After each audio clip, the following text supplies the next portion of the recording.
好，来继续来看2022三级棒球学生联赛，邀请到全台湾各学校的棒球队到南投来做交流。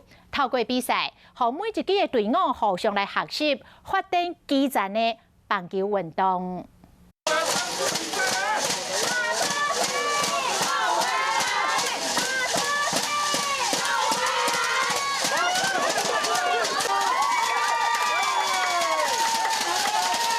土城国小各讲出一个安打，最后得到冠军。2022三级棒球学生联赛伫南投举行，各队拢真拼。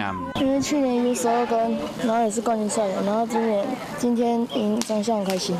未来会继续努力打球，得到更多冠军。全台总共45个球队来参加比赛，主办单位希望讲加强棒球的运动发展，并且培育出更较侪人才。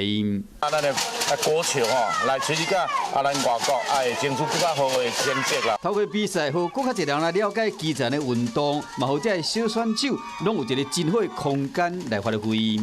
Hello， 大家好，我是乃瑜，要教给大家2个任务。第一个，华视新闻的脸书专页，你按赞了吗？还有华视新闻的 YouTube 频道，赶紧订阅起来，还要记得按赞，开启小铃铛哦。